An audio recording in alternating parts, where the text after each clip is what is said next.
Hello, जय हिंद। स्वागत है आपका हमारे यूट्यूब चैनल पे।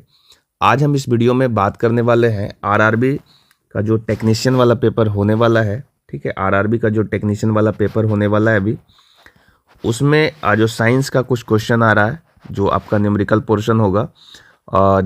उन सारे सवालों को हम लोग थ्योरेटिकली समझने की कोशिश करेंगे, और जो प्रीवियस ईयर क्वेश्चन है रेलवे का, उसको हम लोग डिस्कस करेंगे, जिससे कि आपको क्लियर हो जाएगा कि इस टाइप के सवाल आपके टेक्नीशियन में आ सकते हैं। ठीक है, अभी एएलपी का पेपर हो गया है, इसमें आपका न्यूमेरिकल पोर्शन थोड़ा कम पूछा गया था, लेकिन आपका इसमें सीबीटी 2 भी अभी होना है, तो इसमें आपका न्यूमेरिकल पोर्शन आ जाएगा।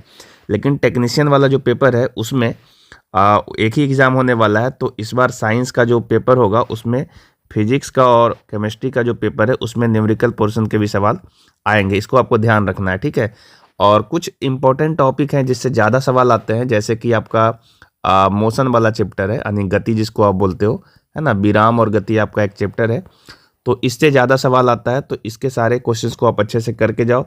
हार्ड नहीं होगा बिल्कुल भी। अगर आप इस वीडियो को देखोगे तो इस वीडियो से आपको इस टाइप के सारे सवाल सोल्व करने का आइडिया मिल जाएगा। हम लोग इस वीडियो में ज़्यादा डिटेल नहीं करेंगे, हम लोग सिर्फ उस कॉन्सेप्ट की बात करेंगे जो सब आपके क्वेश्चन से रिलेटेड है, और उतना ही बातों को अगर आप याद रख लो तो आपका काम हो जाएगा। ठीक है, जिसको दिक्कत होता है न्यूमेरिकल पोर्शन को सॉल्व करने में, वो इस वीडियो को ध्यान से देखना। और जितने भी थ्योरी हैं इसमें, है ना, हम लोग शॉर्ट में थ्योरी आपको डिस्कस करेंगे इसमें, तो इस थ्योरी को ध्यान से याद रख लेना। इससे ही आपका सारा सवाल सॉल्व हो जाएगा बहुत सही तरीके से। और इसके बावजूद भी अगर कोई क्वेश्चन आपसे सॉल्व नहीं हो तो आप हमारे दिए हुए व्हाट्सएप नंबर जो है उस पर आप भेज सकते हो। ठीक है, यहाँ पे देखिए आपका व्हाट्सएप नंबर एक बार हम नोट कर दे रहे हैं। देखिए ये आपका व्हाट्सएप नंबर है, इस पे आप अपना क्वेश्चन भेज सकते हो, चाहे वो मैथ का क्वेश्चन हो या साइंस का क्वेश्चन हो, कोई सा भी क्वेश्चन हो, वो आप हमको इस व्हाट्सएप पे भेज दें। इसका जो सही सॉल्यूशन होगा वो आपको हम जल्दी प्रोवाइड कराने की पूरी कोशिश करेंगे। ठीक है, तो चलिए हम समझ देखते हैं कि आज जो आपका बहुत सारे स्टूडेंट ने क्वेश्चन भेजा है। ठीक है, तो ये जनरली आपका मोशन वाला क्वेश्चन है, तो इन सारे क्वेश्चंस को आज हम डिस्कस कर देते हैं। ठीक है, और सारा ही क्वेश्चन हम न्यूमेरिकल जो है वो उसी को डिस्कस करेंगे, क्योंकि बाकी जो ऑब्जेक्टिव क्वेश्चन है जो आपका थ्योरेटिकल पोर्शन से आता है वो सारा क्वेश्चन आप करते ही हो और उसको याद भी कर लेते हो। तो न्यूमेरिकल पोर्शंस को याद करना थोड़ा मुश्किल होगा, क्योंकि उसका डाटा चेंज करेगा तो क्वेश्चन बदल जाएगा। ठीक है, चलिए एक एक करके सवाल दिखाते हैं, और उससे रिलेटेड थ्योरी को ध्यान से आपको समझना है, इसको ध्यान में रखिएगा। ठीक है, और ये वीडियो जो है ये टेक्नीशियन वाला जो एग्ज़ाम होगा उसके लिए, आरपीएफ वाला एग्ज़ाम जो कांस्टेबल वाला होगा उसके लिए, ग्रुप डी का आने वाला एग्ज़ाम होगा जब आपका नोटिफिकेशन आएगा उसके लिए, और एनटीपीसी एग्ज़ाम के लिए, सबके लिए ये इंपॉर्टेंट है। जो स्टूडेंट जेई का पेपर देंगे जूनियर इंजीनियर का, उसके लिए भी ये पोर्शन इंपॉर्टेंट होगा, क्योंकि जेई का भी जो सिलेबस है उसमें साइंस आपका अप टू 10th लेवल ही है। ठीक है ना, तो 10th लेवल तक से ही सवाल आता है, तो इसको एकदम ध्यान से देखते चलिएगा। ठीक है, चलिए आज का पहला सवाल दिखाते हैं क्या दे रखा है। देखिए आज का पहला सवाल देखिए आपके स्क्रीन पे होगा। पहला सवाल क्या कर रहा है कि 0.5 kg द्रव्यमान की एक गेंद को ऊपर की ओर ऊर्ध्वाधर फेंका जाता है और वह 20 मीटर की ऊंचाई तक जाती है। गेंद की प्रारंभिक वेग कितनी है? ठीक है, देखिए जो भी सवाल आता है ना, जो ऊपर फेंकना है नीचे फेंकना है, इसके लिए आपको एकदम बहुत कुछ ध्यान में नहीं रखना है, बस आप समझिए इस थ्योरी को कैसे आपको सॉल्व करना है। तो इसका जो थ्योरेटिकल पॉइंट है वो आपको हम पहले ही समझा दे रहे हैं। देखिए अगर कोई वस्तु को अगर आप ऊपर फेंकते हैं, जैसे ये मान लीजिए वस्तु है, इस वस्तु को आप ऊपर फेंक रहे हैं, या फिर इसी वस्तु को आप ऊपर से नीचे फेंक रहे हैं, ये दो केस बन सकता है आपका, है ना। तो आपको क्या करना कि एक फॉर्मूला जो आपका गति का जो फॉर्मूला है ना, उस फॉर्मूले को यूज करिए। ठीक है, यहाँ पे हम एक थोड़ा सा पेज ले लेते हैं आपको समझाने के लिए। देखिए जो आपका मोशन का फॉर्मूला है उस फॉर्मूले को याद कर लीजिए।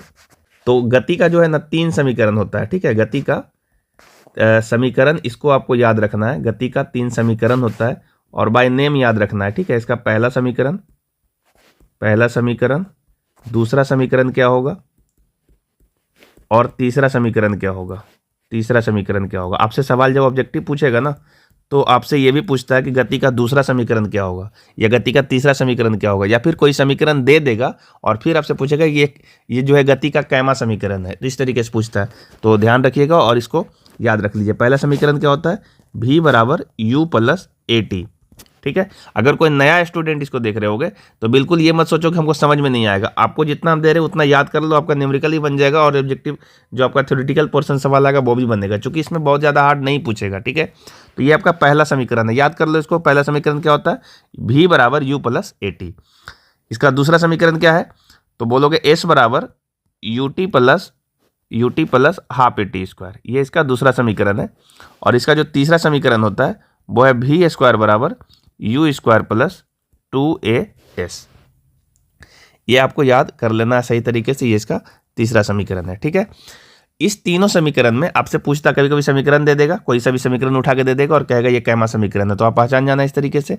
या फिर आपसे पूछेगा पहला समीकरण कौन है या दूसरा समीकरण कौन है, तो ये फॉर्मूला आपके ऑप्शन में होगा, उससे आपको मानना। ये थ्योरेटिकल पोर्शन हो गया। न्यूमेरिकल इसी तीनों समीकरण पे सवाल आपका आता रहता है। ठीक है, अब इसमें आपको जिसे नहीं समझ में आ रहा है कि ये सब भी यू ये क्या है, तो इसके लिए हम थोड़ा सा नीचे में लिख देते हैं, ध्यान से इसको याद कर लीजिए। देखिए, भी जो होता है किसी भी वस्तु का अंतिम वेग होता है, अंतिम वेग। ठीक है, फाइनल वेलोसिटी आप बोल सकते हो इसको। और यू जो है इसका, ये इसका प्रारंभिक वेग है। यू जो है इसका प्रारंभिक वेग है। जो इंग्लिश मीडियम के स्टूडेंट होंगे वो लिखेंगे इसका फाइनल वेलोसिटी है और ये इनिशियल वेलोसिटी है। ठीक है, प्रारंभिक वेग को इनिशियल वेलोसिटी कहते हैं। ए जो है इसका त्वरण है, त्वरण, इसको एक्सीलरेशन कहते हैं। ठीक है, और यहाँ पे बच गया आपका एक तो एस बचा हुआ है, एस को हम लोग दूरी या विस्थापन बोलेंगे। ठीक है, जो भी आपका वस्तु होगा, कितना दूरी चला या कितना विस्थापन तय किया है, वो इसमें कैलकुलेट करने की कोशिश करेंगे। यानी आपका डिस्प्लेसमेंट है ये। ठीक है ना, विस्थापन को डिस्प्लेसमेंट कहते हैं। और लास्ट आपका बच गया टी, तो टी के बारे में आप जानते हैं, ये टाइम है आपका, यानी समय है आपका। ठीक है, तो ये आपका जो चीज़ें हैं उसके बारे में हमने लिख दिया, इसको आप ध्यान से याद कर लीजिए। नया स्टूडेंट खास करके इसको, इस तीनों को तो एकदम याद कर ही लीजिए किसी भी कीमत पे। ठीक है, अब यहाँ से कोई भी सवाल जब आपको देगा तो इसी तीनों फॉर्मूले का यूज करना है। अच्छा, एक बात और आपको बता दें कि ये तीनों फॉर्मूला जो है ना, वो हॉरिजेंटल वेग के लिए लागू हो रहा है। ठीक है, हॉरिजेंटल वेग के लिए मतलब कोई वस्तु है या कोई गाड़ी है, वो आपके एक्स अक्ष में इस तरीके से चलता है। मान लो ये गाड़ी है, तो ये गाड़ी इस तरीके से चल रहा है, या फिर आगे जा रहा है या पीछे आ रहा है, तो इस जो पाथ है इस पे चल रहा है, तो इस पे आपको ये तीनों फॉर्मूला लगाना है, नंबर एक। दूसरी बात, ये फॉर्मूला तभी अप्लाई करोगे जब जो आपका ए है, ए यानी त्वरण जो है, ये कांस्टेंट होगा। ये क्या होना चाहिए? कांस्टेंट होना चाहिए। क्योंकि आपका 10 तक का सिलेबस है, तो आपको एक कांस्टेंट ही देगा, वेरिएबल नहीं देगा। कांस्टेंट का मतलब कोई फिक्स वैल्यू होगा, उस पर आपको सवाल देगा। ठीक है, तो 10 तक में आपको कांस्टेंट पे ही सवाल पूछेगा, वेरिएबल पे पूछता भी नहीं है।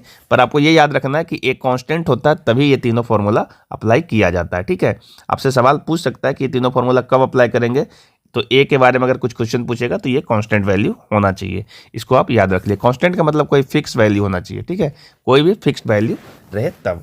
अब सवाल ये आता है कि हम इस तीनों फॉर्मूले का यूज क्या हम सिर्फ हॉरिजेंटल पे ही करेंगे?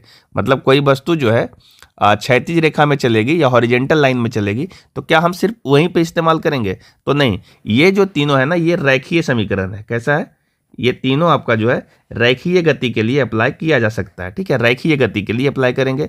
और रेखीय गति सिर्फ क्षैतिज ही नहीं होता है, रेखीय गति आपका आपका ऊपर जब ऊर्ध्वाधर फेंकते हैं, ऊपर की ओर फेंकते हैं, या ऊपर से नीचे कोई वस्तु आती है, तो यहाँ पे भी हम इसको अप्लाई कर सकते हैं। ठीक है, और कैसे अप्लाई कर सकते हैं वो हम आपको सवाल में ही बताते हैं। देखिए, तो देखिए यहाँ पे हम सवाल पे फिर से आ गए, और सवाल पे हम उस तीनों फॉर्मूले में से ही किसी को एक को यूज करना है। ठीक है, अब हम यहाँ पे समझते हैं कि देखिए क्या होता है जब कोई वस्तु ऊपर से नीचे जाता है या नीचे से ऊपर आता है, तो कुछ बातों को समझना आपको इंपॉर्टेंट है। देखिए, अगर कोई वस्तु ऊपर की ओर जाएगा तो इसका वेग जो होगा, वेग अगर ऊपर जाएगा तो इसको हम पॉजिटिव लेंगे।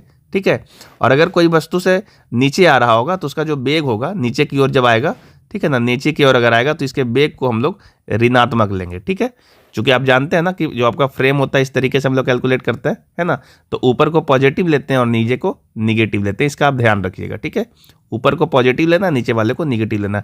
अगर वस्तु ऊपर जा रही होगी, ठीक है, तो ऐसे केस में हम पॉजिटिव लेंगे। अगर वस्तु नीचे आ रही होगी तो निगेटिव ले लेंगे। अब आपका जो आपका वैल्यू है वो त्वरण है, यानी यहाँ पे जो त्वरण होता है जब वस्तु ऊपर या नीचे जाती है तो गुरुत्वीय त्वरण की बात होती है। ठीक है, यानी गुरुत्वीय त्वरण जो होता है, यानी जी की हम बात करें तो जी हमेशा ही नीचे होता है। जी चाहे वस्तु ऊपर हो चाहे वस्तु नीचे जा रही हो, हमेशा जी का वैल्यू नीचे की ओर ही होता है, और इसीलिए हम जी के वैल्यू को ऋणात्मक कैलकुलेट करेंगे। ठीक है, और इसके बाद आपका जो एस बचता है, यहाँ पे जो एस है ना, एस जो आपका विस्थापन वहाँ पे था, ये एस को हम लोग यहाँ पे हाइट में बोलेंगे, हाइट में बोलेंगे, क्योंकि वहां पे 36 था तो हम लोग दूरी बोल रहे थे। यहाँ पे ऊंचाई गेन करेगा, कोई वस्तु ऊपर जाएगा तो ऊंचाई गेन करेगा, यानी ऊंचाई बढ़ेगा, और जब कोई वस्तु नीचे आएगा तो ऊंचाई उसका घटेगा। ठीक है, तो ऐसे केस में अगर ऊपर जाएगा तो ऊंचाई क्या हो रहा होगा? बढ़ेगा, और ऐसे केस में ऊंचाई को हम लोग प्लस में कैलकुलेट करेंगे, और कोई वस्तु अगर नीचे आ रही होगी तो ऐसे केस में ऊंचाई घटेगा तो हम लोग निगेटिव बात करेंगे। ठीक है, ये सारी बातें जो है आपको समझ में आ गया होगा। ठीक है, इसको आपको अगर नहीं समझ में आ रहा होगा ना तो बार बार इसको आप देखिएगा पॉज करके। ठीक है, थोड़ा बैक करके कि हमने क्या क्या बातें कहा है, और इतना से आपका सवाल बनेगा, 100% बनेगा। ठीक है ना। चलिए हम इस क्वेश्चन को डिस्कस करते हैं कि क्वेश्चन कैसे आप सॉल्व कर सकते हो। देखो, सबसे पहली बात क्या कहा है कि एक वस्तु है ना, वो वस्तु आपका 0.5 kg का है, और वो एक गेंद ऊपर की ओर फेंका जा रहा है। ठीक है, जो गेंद है वो ऊपर की ओर फेंका जा रहा है, और उसके लिए आपकी ऊंचाई दी हुई है 20 मीटर की ऊंचाई तक जाती है। गेंद की प्रारंभिक वेग क्या होगी? चलिए, ये मान लीजिए बॉल है ना, इस बॉल को हमने फेंका है इस तरीके से ऊपर की ओर, और यहाँ तक वस्तु गई है। ठीक है, यहाँ तक वस्तु हमारा पहुँच गया है, और ये हाइट आपका दिया हुआ है 20 मीटर। ठीक है, देखिए अगर आपको समझ में आएगा तो इतना फिगर बनाने की ज़्यादा आवश्यकता है नहीं, पर अभी समझाने के लिए हम पूरा फिगर सब बना दे रहे हैं। ठीक है, ये 0.5 kg का है, दिया हुआ वस्तु है। ठीक है, अब यहाँ से देखो, जब वस्तु को फेंका गया होगा, ठीक है ना, तो कोई ना कोई वेग दे के फेंका गया होगा, तो यहाँ पे u का कुछ ना कुछ वैल्यू होगा, है ना। लेकिन जब यहाँ पे अधिकतम हाइट पे जाएगा तो अधिकतम हाइट पे जो वेग होता है वो शून्य होता है। ठीक है, याद रखेंगे हमेशा कि अधिकतम हाइट तक पहुँचने के लिए जो इसका फाइनल वेग हो जाता है वो शून्य हो जाता है, और वहाँ के बाद वस्तु ऊपर नहीं जाएगी, वहाँ पे एक क्षणिक समय के लिए रुकेगी और फिर वस्तु नीचे आएगी। ऐसे ही होता है जब कोई वस्तु को आप ऊपर फेंकते हो तो वस्तु ऊपर जाती है तो एक मैक्सिमम हाइट गेन करती है, और फिर वहाँ पे एक क्षणिक समय के लिए रुकती है और फिर वस्तु नीचे आ जाती है। ठीक है, तो ये आपका दिया हुआ है। तो आप देखो क्या क्या आपके पास दिया हुआ है। आपसे प्रारंभिक वेग पूछा है कि प्रारंभिक वेग क्या होगा, किस वेग से फेंका गया था।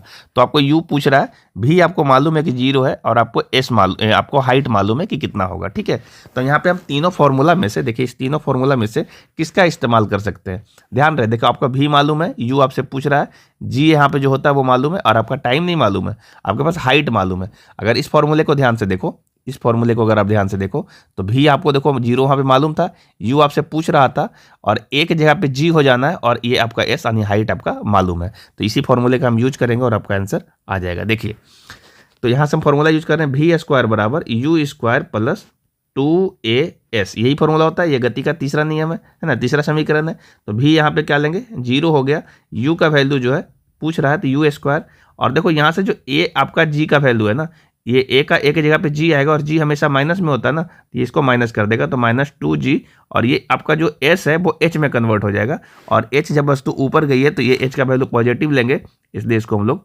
20 लेंगे। ठीक है, ध्यान रहे हम क्या बोले थे, g हमेशा माइनस में ही लेना क्योंकि ये नीचे होता है, और h अगर बढ़ रहा होगा तो पॉजिटिव लेना, और अगर h घट रहा होगा तो आपको निगेटिव में लेना, इसका आपको ख्याल रखना है। तो यहाँ पे हम h देखे थे क्या हो रहा था, नीचे से ऊपर की ओर जा रहा है, वस्तु बढ़ रहा था, इसलिए हम लोग यहाँ पे 20 को प्लस में लिए। ठीक है, अब इसको आप सॉल्व कर दीजिए, आपका u का वैल्यू आ जाएगा। यहाँ पे g का वैल्यू आपको देखिए क्या दिया है सवाल में कि 10 लेना है, तो आप यहाँ से 10 ले लीजिए इसको, तो आप कहेंगे u स्क्वायर बराबर 2g का वैल्यू यहाँ से 10 लेंगे, और ये वैल्यू आपका 20 हो गया। ठीक है, अब इसको हम सॉल्व कर लेंगे, तो u बराबर क्या आएगा, रूट अंडर, ये देखो सबको गुना कर लोगे तो 400 आ जाएगा, और इसी को हम रूट निकालेंगे तो वैल्यू 20 आएगा, यानी 20 मीटर इसका सही आंसर होगा। ठीक है, सॉरी 20 मीटर प्रति सेकेंड होगा, चूंकि आपसे वेग पूछा है, 20 मीटर प्रति सेकेंड इसका सही जवाब होगा। यहाँ पे देखो इसका सही जवाब है। ठीक है, इसी सवाल को हम लोग एनर्जी मेथड से भी बना सकते हैं। ठीक है, जो आपका एनर्जी होता है, ऊर्जा जो होता है, ऊर्जा के मेथड से भी हम लोग इसको सॉल्व आउट कर सकते हैं। ठीक है, वो कैसे होगा उसको भी थोड़ा सा हम समझ लेंगे,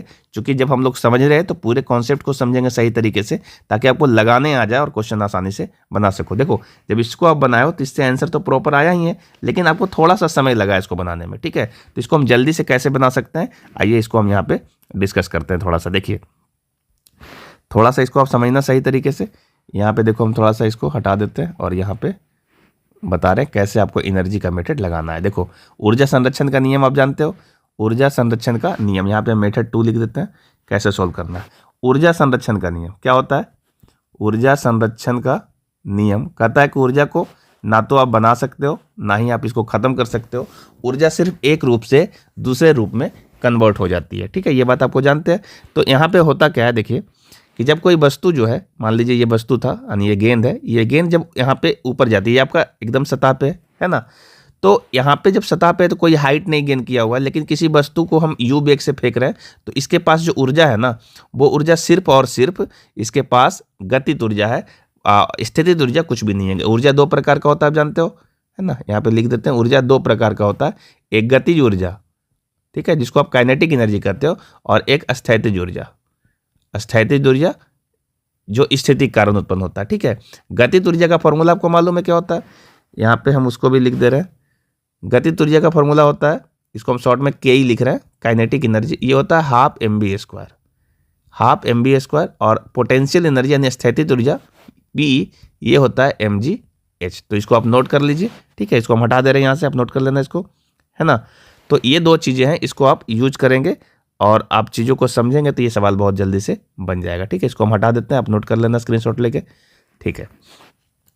तो हम क्या कर रहे हैं कि ये वस्तु जो है जब ऊपर गया, यहाँ से जब ऊपर गया और इस हाइट तक सपोज आ गया, यहाँ तक आ गया, ठीक है, ये वस्तु जो है, ये गेंद जो है यहाँ तक आ गया, ठीक है। तो यहाँ पे जब आएगा तो बोले ना, यहाँ क्षणिक समय के लिए रुकेगा, यानी यहाँ पे जो बेग होगा, कोई भी बेग यहाँ पे नहीं कैलकुलेट करेंगे, बेग 0 हो जाएगा। इसका मतलब ये है कि इस कंडीशन पे इसकी काइनेटिक एनर्जी 0 हो जाएगी, क्योंकि कोई बेग नहीं है, लेकिन पोटेंशियल एनर्जी रहेगी। कितना रहेगी, तो mgh रहेगी। अगर ये h हाइट गेन किया है तो इसकी एनर्जी mgh होगी, ठीक है। और यहाँ पे जब प्रारंभिक स्थिति पे है, इस कंडीशन पे, तो यहाँ पे इसका जो स्थैतिज ऊर्जा यानी mgh जो है, ये पोटेंशियल एनर्जी है, ये वैल्यू 0 होगी, क्योंकि यहाँ पे कोई हाइट नहीं है। तो हाइट नहीं है तो ये वाला हाइट 0 हो जाएगा, तो सब 0 हो जाएगा। लेकिन काइनेटिक एनर्जी होगी हाफ mv², हाफ m, और v की जगह पे लिखेंगे u², चूंकि ये इसका प्रारंभिक वेग है, ठीक है। तो सवाल ये कहता है, ऊर्जा संरक्षण का नियम कहता है कि ऊर्जा तो खत्म होता ही नहीं, एक रूप से दूसरे रूप में कन्वर्ट हो जाता है। इसका मतलब ये है कि जो आपका प्रारंभिक स्थिति है, जो आपका प्रारंभिक स्थिति, ये स्थिति को देखो, प्रारंभिक स्थिति है और ये इसका फाइनल स्थिति है। तो प्रारंभिक स्थिति की कुल ऊर्जा और फाइनल स्थिति की कुल ऊर्जा जो है वो बराबर होगा, सिर्फ इसका रूप चेंज होगा, पर ऊर्जा का कुल मान तो बराबर होगा, वो तो संरक्षित रहेगा ना। तो यहाँ पे प्रारंभिक स्थिति में कुल कितनी ऊर्जा है, तो सिर्फ और सिर्फ काइनेटिक एनर्जी है, जिसको हम लिख रहे हैं काइनेटिक एनर्जी है, वो हाफ mv² है, यानी हाफ mu² है। और ये वाला सिर्फ ऊर्जा है, ये वाला ऊर्जा तो है ही नहीं, तो कुल ऊर्जा के नाम पे सिर्फ इतना ही है। और हमारे फाइनल स्थिति पे काइनेटिक एनर्जी कुछ भी नहीं है, सिर्फ क्या है, mgh है। कितना है, mg और h है, h हाइट लिया है तो h है, ठीक है। यही आपकी टोटल ऊर्जा जो है प्रारंभिक स्थिति की और अंतिम स्थिति की दोनों ऊर्जा बराबर कर देंगे, तो यहाँ से कैलकुलेट होकर के हमारी प्रारंभिक चाल आ जाएगी। देखिए क्या आता है, तो हम यहाँ पे सॉल्व करें तो देखो, ये m और m का कोई मतलब नहीं, दोनों साइड से कट गया, तो हम यहाँ से u² बराबर बोल सकते हैं, u² बराबर 2gh, ठीक है, u² बराबर 2gh, ठीक है। ये आपको सॉल्व करने के बाद आंसर दे देगा। देखो 2g का वैल्यू यहाँ से 10 रखो और h का वैल्यू यहाँ पे दिया हुआ था सवाल में 20 मीटर, तो ये 20 मीटर रखो, तो फिर फाइनल आपका u का जो वैल्यू आएगा √400 आ जाएगा, तो ये फाइनल आपका 20 मीटर पर सेकेंड आंसर आएगा। तो ये ऊर्जा के मेथड से इसका आंसर ला सकते हो, ठीक है। तो हम लोग अब बारी बारी से जब हम क्वेश्चन सॉल्व कर रहे होंगे तो आपको ऊर्जा का मेथड भी थोड़ा समझाएंगे और जो आपका गति का समीकरण है उसके मेथड से भी समझाएंगे, सो डैट कि आपका माइंड बिल्कुल खुले सही तरीके से और किसी भी सवाल को आप किसी भी मेथड से कभी भी बना करके जल्दी से आंसर ला दो, ठीक है। समझ गए होगे। ऊर्जा का जो संरक्षण है वो सीधी सी बात ये कहता है कि जो आपकी स्थिति 1 है ना, इस जगह की कुल ऊर्जा और स्थिति 2 जो है यहाँ पे इस जगह की कुल ऊर्जा जो है वो संरक्षित रहेगी, अर्थात बराबर रहेगी। जो ऊर्जा यहाँ है वही ऊर्जा वहाँ भी रहेगी, ठीक है, सेम चीज़ है। तो हमने यहाँ पे ऊर्जा को जोड़ करके बराबर करके और दिखा दिया कि इसका आंसर इस तरीके से आ सकता है, ठीक है। तो एक सवाल था, इसके लिए हमने बहुत सा समय लिया आपको समझाने के लिए, पर इस बात को समझिए कि समय सिर्फ इसलिए लिया गया है क्योंकि आप इसके कॉन्सेप्ट को समझिए। अगर आप कॉन्सेप्ट समझेंगे तो इसके जैसा 1000 सवाल आप आसानी से बना के निकल सकते हो, ठीक है। तो अगर आपको थोड़ा बहुत कहीं पे कन्फ्यूजन हुआ होगा, वीडियो को पॉज करें, रिवर्स करें, फिर से देखें, आपको समझ में आ जाएगा, ठीक है। और इसके बावजूद भी अगर कोई दिक्कत रह जाता है तो कॉमेंट बॉक्स में बताना, हमारे व्हाट्सएप पर आप बता सकते हो, तब आपको हम लोग व्हाट्सएप पर भी हेल्प करने की पूरी कोशिश करेंगे। चलिए नेक्स्ट क्वेश्चन देखते हैं क्या कहता है और उसका सवाल कैसे सॉल्व किया जाए। देखिए, तो अगला आपका जो सवाल है, देखिए आपके स्क्रीन पे होगा। सवाल क्या कर रहा है कि एक गेंद को 45 मीटर प्रति सेकंड के वेग से लंबवत ऊपर की ओर फेंका जाता है, अधिकतम ऊंचाई की गणना करें, ठीक है। देखो सेम सवाल है, उसी तरह का सवाल है। क्या बोला है कि एक गेंद है, समझना ध्यान से, इसको जल्दी से बनाएंगे। एक गेंद है, ये गेंद है, इस गेंद को जो है 49 मीटर प्रति सेकेंड के वेग से, 49 मीटर प्रति सेकेंड के वेग से ऊपर की ओर फेंक दिया है। इस तरीके से ऊपर की ओर फेंका गया वस्तु। तो अधिकतम ऊंचाई की गणना करने कहा। जब अधिकतम ऊंचाई पे जाएगा वस्तु तो यहाँ पे इसका कोई भी वेग नहीं होगा, है ना। यहाँ पे वेग क्या मान लेंगे, 0, चूंकि ये अधिकतम ऊंचाई है, ठीक है। याद कर लो इस चीज़ को, कि अधिकतम ऊंचाई पे या मैक्सिमम हाइट पे आपका जो वेग होता है वो 0 होता है। ये ध्यान से याद कर लो, ठीक है। अब यहां से देखो, जो जी का वैल्यू होगा वो तो नीचे ही लग रहा होगा ना, हमेशा नीचे लगता है ये, ठीक है। तो पहले हम आपको गति के समीकरण से समझा देते हैं, फिर आपको ऊर्जा से भी आपको समझा देते हैं, ताकि आप इस सवाल को भी सही से आंसर ला सको। देखो, इस वेग से चला है और यहाँ पे जी का वैल्यू दिया हुआ है और अंतिम वेग दिया हुआ है। यदि हम आपसे बोलें, यहाँ पे आपसे मैक्सिमम हाइट पूछ रहा है, एच आपसे पूछ रहा है, दिया नहीं है। अगर हम इस फॉर्मूला को यूज करें, वी स्क्वायर बराबर you square plus 2g 2as बोलते हैं ना इस फॉर्मूला को। आपको दो फॉर्मूला याद नहीं करना, एक ही फॉर्मूला से काम होता है। देखिए, अंतिम वेग 0 है, u आपका 49 दिया हुआ है, तो 49 का स्क्वायर कर लेंगे। और यहाँ से देखो, a का जो वैल्यू है ना वो g होता है, लेकिन माइनस में होता है, ये माइनस में होता है, तो हम लोग यहाँ पे माइनस करेंगे तो ये -2g हो जाएगा, है ना। और h जो है, चूंकि वस्तु नीचे से ऊपर गया तो एक अधिक ऊंचाई गेन कर लिया, प्राप्त किया है, तो ऊंचाई बढ़ा है, इसलिए हम लोग इसको प्लस में लेंगे, तो इसको हम लोग h लिख रहे हैं, ठीक है। अब यहाँ से अगर हम h को सॉल्व करें ना, तो ये वैल्यू आएगा 49 का स्क्वायर और बटा 2g। g का वैल्यू हम यहाँ से 9.8 लेंगे। अब कहेंगे कि आप 9.8 क्यों ले रहे हैं, 10 क्यों नहीं ले रहे हैं। जब सवाल में आपसे कहा जाएगा कि 10 लें तो 10 लेंगे, और अगर नहीं कहा जाएगा तो 9.8 लेंगे। और ऐसे भी देखिए, यहाँ पे जो आपका ऑप्शन है, ये ऑप्शन देखिए पॉइंट में दिख रहा है, तो उस हिसाब से भी अपना कॉमन सेंस से इसका यूज करके सॉल्व करेंगे, ठीक है। तो यहाँ से हम देखिए ऐसा ले लिए। अब इसको जब सॉल्व करेंगे ना, 49 का स्क्वायर है, यानी 49 गुने 49 है, और बटा ये आप गुना करो तो देखो 9 8 दूनी 16 का 6, बाकी एक 9 दूनी 18 और एक 19, तो ये 19.6 इतना आ रहा है ना। अब इसको आप भाग दे करके चेक जब करोगे ना, इसको आप सॉल्व करोगे, तो ये वैल्यू जो आपका आ रहा है वो आएगा 122.5, ठीक है, 122.5 मीटर आएगा। यही इसका सही जवाब है, ठीक है। तो ये था, आपको हमने समीकरण से बताया कि ये आपका जो गति का समीकरण होता है, ये देखिए दूसरा समीकरण है, और इसी समीकरण से हमने इसको सॉल्व किया है ना। अच्छा, एक बात आपके दिमाग में चल रहा होगा कि हम लोग कौन सा समीकरण कब लगाएंगे। बहुत आसान है इस बात को समझना। आप पहले गौर से देख लीजिए कि सवाल में क्या क्या दिया गया है और क्या आपसे पूछा जा रहा है। जैसे इस सवाल में हमको भी का पता चल गया था कि भी कितना है, 0 है। यू पता चल चुका था कि यू 49 मीटर पर सेकेंड है, और जी मालूम था, त्वरण मालूम था, ये चीज़ें मालूम था आपको, है ना, कि ये 9.8 मीटर पर सेकेंड होता है, स्क्वायर में होता है, सॉरी, 9.8 मीटर पर सेकेंड स्क्वायर। त्वरण है, ये त्वरण की इकाई मीटर पर सेकेंड स्क्वायर होती है। और आपको h पूछा जा रहा था कि h क्या आएगा, ठीक है। तो इस चीज़ों से आपको अनुमान लग जाता है कि क्या दिया गया और क्या हमको निकालना है, ठीक है। तो तीनों समीकरण को ध्यान से देखोगे तो पता चल जाएगा कि 3 चीज़ें दिया हुआ है, चौथा चीज़ें आपसे पूछा जा रहा है। तो हमने उसी फॉर्मूले का यूज किया जिस फॉर्मूले में 3 चीज़ें गेन था, 1 चीज़ें आपको जानना था, ठीक है। तो आप अगर ध्यान से थोड़ा सा केयर करोगे तो आपको सब कुछ समझ में आ जाएगा, और प्रैक्टिस करोगे तो अनुभव का भी आपको आ जाएगा, है ना।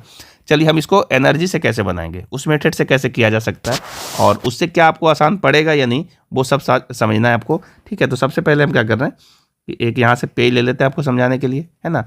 अब देखिए, सवाल को ध्यान से देखना है कि वस्तु क्या हुआ था कि इस तरीके से यहाँ से वस्तु चला था और एक अधिकतम हाइट को इस तरीके से गेन किया था, नहीं वस्तु यहाँ तक पहुँच चुका था, है ना। तो हम क्या करें कि यहाँ पर इस जगह पर, इस स्थिति पर जो कुल ऊर्जा होगी, कुल ऊर्जा, और इस जगह पर जो कुल ऊर्जा होगी, ये दोनों बराबर होना चाहिए, ठीक है ना। जो यहाँ पे ऊर्जा होगी, जो यहाँ पे ऊर्जा होगी, दोनों ऊर्जा बराबर ही होना चाहिए, क्योंकि ऊर्जा का लॉस कहीं नहीं हुआ है, ऊर्जा सिर्फ कन्वर्ट हुआ, ठीक है।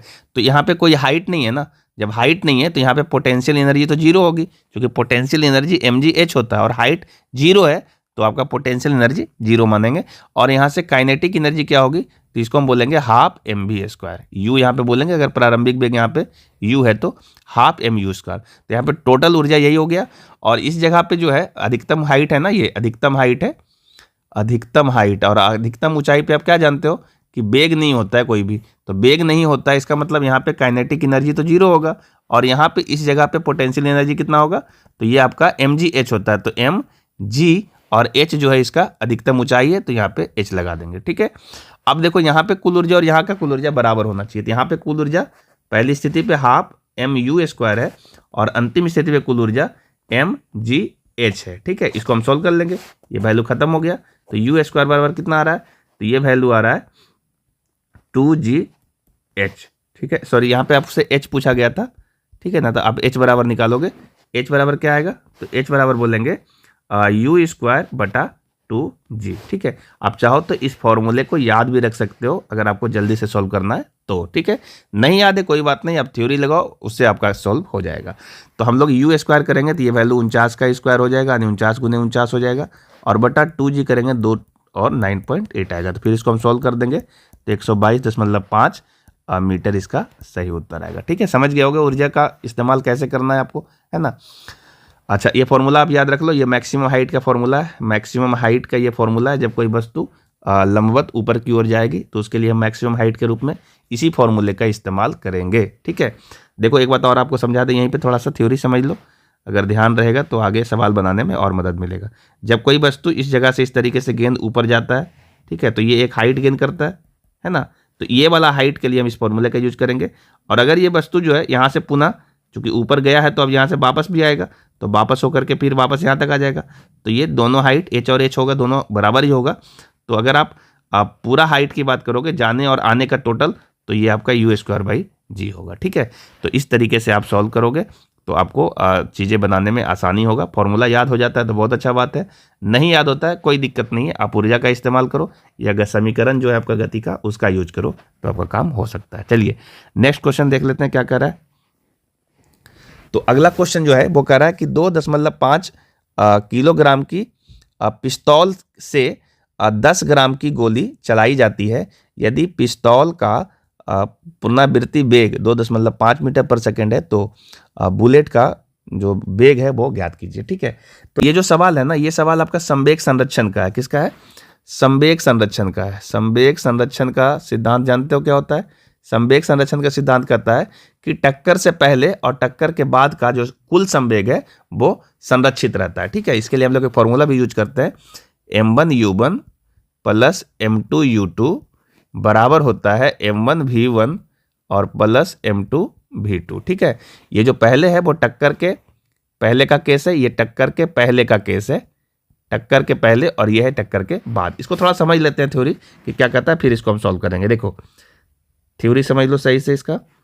जैसे मान लो कोई वस्तु है, ये एक वस्तु है और ये दूसरा वस्तु है। ठीक है, इसका जो वेग है सपोज u1 है और इसका जो वेग है वो u2 है। ठीक है, ये आपका मास m1 और मास m2 है। ठीक है, हम यहाँ पे अगर ये एज्यूम करके चलें कि जो u1 का वैल्यू है वो ज़्यादा है u2 से, यानी पीछे वाला का वेग ज़्यादा है, और ये जब आगे बढ़ेगा ना, इस जगह पे इस तरीके से आगे बढ़ रहा होगा तो कहीं ना कहीं जाकर के टक्कर मारेगा। ठीक है, तो ये टक्कर के पहले का केस है। ठीक है, और कहीं ना कहीं टक्कर मारेगा, मान लो कि वस्तु यहाँ पे टक्कर मारा, ये जगह पे दोनों ने टक्कर मारा, और टक्कर के बाद क्या होगा, तो दोनों का वेग बदल जाएगा। ठीक है, टक्कर के बाद दोनों का वेग बदल जाएगा। ठीक है, ये m1 है और ये m2 है, इसका वेग जो है कुछ और हो जाएगा, v1 का देते हैं, इसका वेग v2 हो जाएगा। ठीक है, वेग बदलेगा टक्कर के बाद, ये कंडीशन है आपका टक्कर का। ठीक है, तो ये टक्कर के पहले है, टक्कर के पहले का केस है, और इधर टक्कर के बाद का केस है। ठीक है, टक्कर के पहले और टक्कर के बाद। ठीक है, अब यहाँ पे आपको समझना क्या है वो देखिए, ध्यान से देखिए। संवेग क्या होता है ये आपको नहीं मालूम होगा तो यहाँ पे थोड़ा देख लो। संवेग जो होता है वो किसी भी वस्तु का वेग और उसका जो द्रव्यमान होता है उसके गुणनफल को हम लोग संवेग कहते हैं। याद रख लो और कॉपी में नोट कर लो कहीं पे। संवेग क्या होता है, तो किसी वस्तु का वेग यानी वेलोसिटी और उसका द्रव्यमान यानी उसका मास, उसको हम मल्टीप्लाई कर देंगे तो इसको हम संवेग कहते हैं। मोमेंटम इंग्लिश में कहा जाता है। ठीक है, इसको हम p द्वारा सूचित करते हैं, तो p बराबर क्या हो जाएगा, m और v। ठीक है, इसलिए बोलते हैं संवेग होता है mv। ठीक है, तो इसकी इकाई पूछ देता है कई बार कि संवेग की इकाई क्या होती है, तो यहाँ से आप देख सकते हो ये केजी में होता है, केजी, और ये मीटर पर सेकेंड होता है, मीटर पर सेकेंड, तो इसको हम क्या बोलेंगे, केजी मीटर पर सेकेंड, ये इसकी इकाई हो जाती है। ठीक है, तो आपने जाना संवेग क्या होता है, संवेग की इकाई क्या होती है, संवेग कैसी राशि है, तो एक सदिश राशि है। ये सारी बातें आपको थ्योरेटिकली पढ़ाया जाता है और आप उसको पढ़ते भी हो, याद भी कर लेते हो, है ना। पर हम यहाँ पे चूंकि पूरा नहीं कर सकते, यहाँ पे हमको सिर्फ न्यूमेरिकल सॉल्व करना है, और न्यूमेरिकल में कौन सा थ्योरी यूज कर रहा है उसको थोड़ा सा समझाते चलेंगे, ताकि आपका वीडियो भी बहुत ज़्यादा लंबा नहीं हो जाए और आपको चीज़ें ज़्यादा से ज़्यादा आउटपुट के रूप में मिल सके। चलिए, तो हम क्या कह रहे हैं कि टक्कर के पहले का संवेग, तो बारी बारी से क्या करिए कि एक एक वस्तु का संवेग निकालिए। जैसे हम इस वस्तु का संवेग निकालेंगे तो इसका संवेग क्या होगा, m1u1, और इस वस्तु का संवेग क्या होगा, इस वस्तु का संवेग होगा m2u2। ठीक है, तो इसका कुल संवेग क्या होगा, तो दोनों को जोड़ लेंगे। ये आपका टक्कर के पहले का हो गया। टक्कर के बाद का संवेग निकालेंगे तो इसका संवेग होगा m1v1 और इसका संवेग होगा M2V2। इसका कुल संवेग को हम जोड़ लेंगे और ये दोनों संवेग आपस में क्या होगा, बराबर होगा। इसलिए हम लोग इसको फॉर्मूले के रूप में याद कर लेते हैं कि M1U1 प्लस M2U2 बराबर M1V1 प्लस M2V2। अगर ये फॉर्मूला आपको याद है तो आपको संवेग संरक्षण वाला जो सवाल आएगा वो आप आसानी से बना सकते हो। और ज़्यादातर सवाल आपसे पिस्टल वाला ही पूछा जाता है, ध्यान रहे इस चीज़ का। रेलवे ने कई बार ये पिस्टल वाला सवाल पूछा है, पिछली बार भी एलपी में पूछा है, ग्रुप डी में पूछा है, तो इस बार जो टेक्नीशियन का एग्जाम होगा वहाँ भी आएगा, जेई में भी आ सकता है और आपका एएलपी के CBT 2 में आ सकता है। इस तरीके से कहीं भी ये सवाल पूछा जा सकता है। चलिए हम सवाल पे आते हैं और इस थ्योरी का यूज करके कैसे हम आसानी से बना सकते हैं। चलिए ये सवाल है आपका, ठीक है।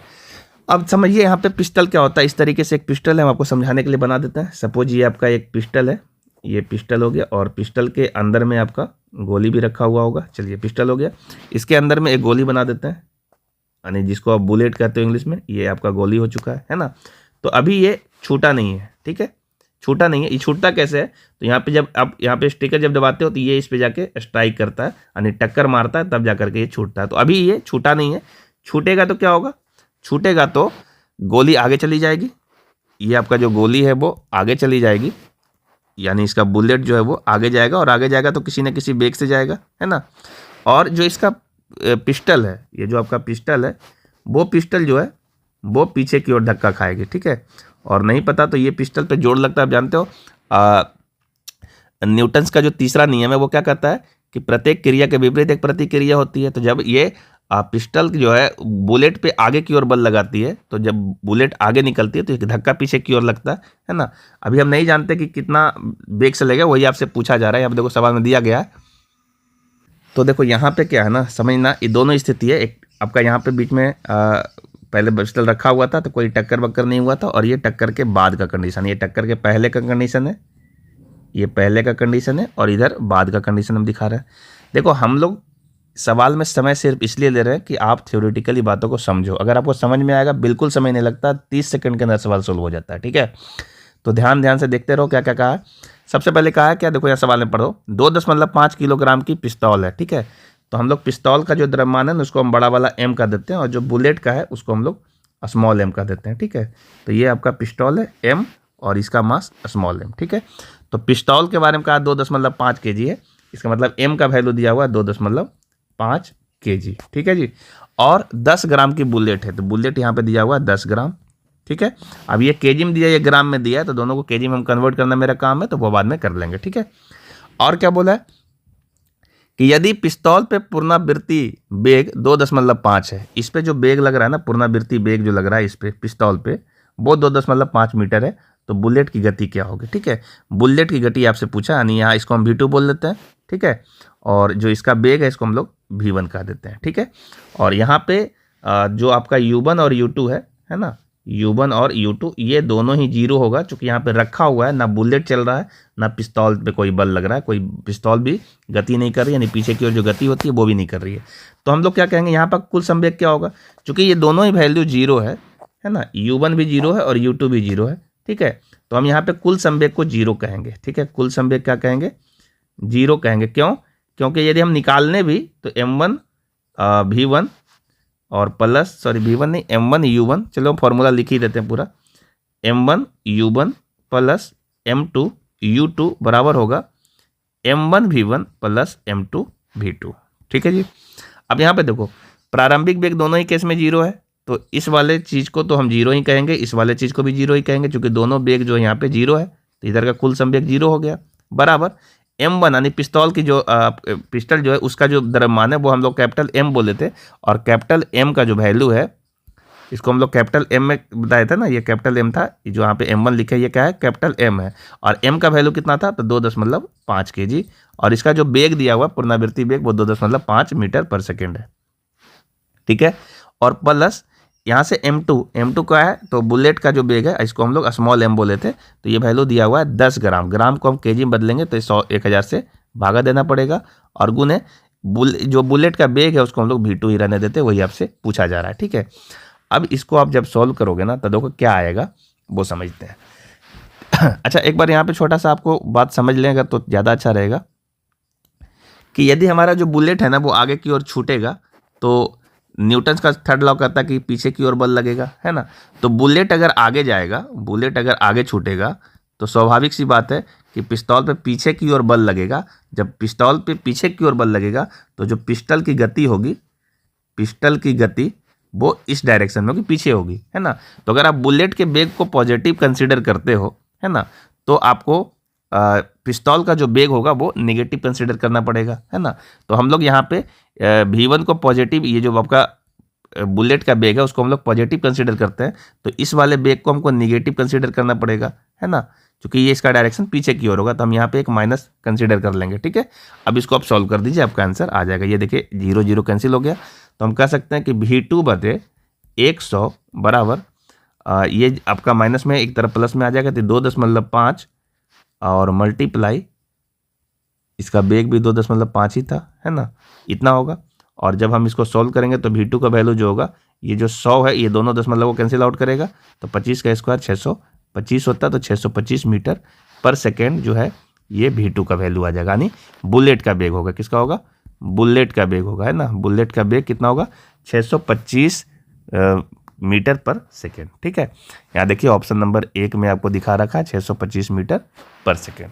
तो ये इसका छोटा सा थ्योरी है, जो आपको अगर समझ में आ जाएगा तो आपके लिए बड़ा अच्छा हो जाएगा और आपका काम ठीक ठाक हो जाएगा, ठीक है। हमने डायरेक्शन वगैरह को भी इसमें बताने की कोशिश किया है, इससे आपको बहुत सा चीज़ें समझ में आएगा। अच्छा, एक बात और आपको बोले कि अगर आप कोई बात नहीं समझ पाते हो ना, तो बिल्कुल एकदम आपसे रिक्वेस्ट कर रहे हैं कि आप चीज़ों को बार बार सुनिए। हमने जो कहा है ना उसको बार बार सुनना बहुत ज़रूरी है ना। इसको आप सुनिए ध्यान से कि क्या क्या कहा जा रहा है, तो आपका सवाल आसानी से समझ में भी आएगा और बनेगा भी, ठीक है।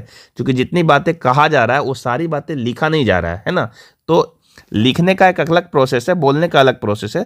तो ध्यान से उस बातों को सुनिए और जो बातें आपको अच्छा लग जाए, आपको नहीं आता है, उस बातों को आप नोट कर लीजिए, तो रिवीजन में आपको काम आएगा, ठीक है। तो ये सवाल था संवेग संरक्षण के सिद्धांत से, और इससे बहुत सा सवाल इसी तरीके से आता रहता है ना। ध्यान रखेंगे तो ऐसा वाला सवाल आप आसानी से बना सकते हैं। चलिए नेक्स्ट क्वेश्चन देखते हैं कि अगला क्वेश्चन किस टाइप का दिया गया है, ठीक है। ये सारा सवाल जो आपको हम डिस्कस कर रहे हैं, ये सारा सवाल बच्चों ने व्हाट्सएप से पूछा है और उन्हीं सवालों को हम डिस्कस कर रहे हैं। क्योंकि अब मैक्सिमम स्टूडेंट से ऐसे सवालों को बनाने में दिक्कत होता है, आपसे भी दिक्कत होगा तो फिर आपके एग्जाम में प्रॉब्लम आ जाएगा। चलिए इस सवाल को देखिए, ये प्रतिध्वनि के बारे में कहा है कि एक प्रतिध्वनि है जो 2 सेकंड में लौटती है और ध्वनि की गति दिया है 342 मीटर पर सेकंड है, तो स्रोत से प्रतिबिंब सतह की दूरी क्या होगी, ठीक है। बहुत इजी सा सवाल है और आपको लगता है कि ये बहुत ध्वनि का सवाल है, बिल्कुल ध्वनि वनि का कोई सवाल नहीं है, पर ध्वनि का इस्तेमाल किया है। सिंपल देखो, ये वाला फॉर्मूला आपको मालूम है, दूरी बराबर क्या होता है, तो चाल गुने समय, मालूम है ये चीज़ें। और आपसे पूछा यहाँ पे दूरी ही है, तो दूरी बराबर चाल गुने समय करेंगे तो आपका आंसर आ जाएगा। इसी फॉर्मूले का यूज कर लो, देखो सवाल तुरंत 2 सेकंड में बन जाएगा। पहले सवाल समझते हैं, सवाल समझ में नहीं आएगा तब दिक्कत है। जैसे देखो, मान लो कि यहाँ से कोई भी आवाज़ जो है छूट रहा है, ठीक है, इस तरीके से आवाज़ यहाँ से निकल रही है। अब जब ये आवाज़ यहाँ से निकलेगा ना, तो क्या होगा, ये आवाज़ इस तरीके से चलेगा, आवाज़ जा करके कहीं से टकराएगा और फिर ये आवाज़ यहाँ पे वापस आएगा टकरा करके। प्रतिध्वनि इसी को कहते हैं कि साउंड का जाना और टकरा करके वापस आना, ठीक है। तो यहाँ से आवाज़ छूटा और टकरा करके ये आपका परावर्तक सतह जहाँ से टकराया है यहाँ से, और टकरा करके यहाँ पे वापस आया, ठीक है, जहाँ से चला है, यानी ये क्या है, तो स्रोत है, यहाँ पे आवाज़ निकलने का स्रोत है और यहाँ से टकरा रहा है ये, है ना, प्रतिध्वनि होकर के वापस आ रहा है, ठीक है। तो आपसे क्या क्या दिया है कि 2 सेकंड में आ जाता है, टोटल समय दिया हुआ है जाने में, यहाँ से यहाँ तक जाने में, और फिर वापस आने में जो समय दिया है वो 2 सेकंड दिया है, ठीक है। टोटल समय 2 सेकंड, हम लिख दें यहाँ पे समय दिया हुआ है 2 सेकंड, 2 सेकंड। और जाने यहाँ से यहाँ तक जो दूरी तय किया, ये कुछ दूरी होगा तो हम इसको x कह सकते हैं, ये x है, और लौटा भी x ही होगा, क्योंकि जितना गया उतना वापस भी आया।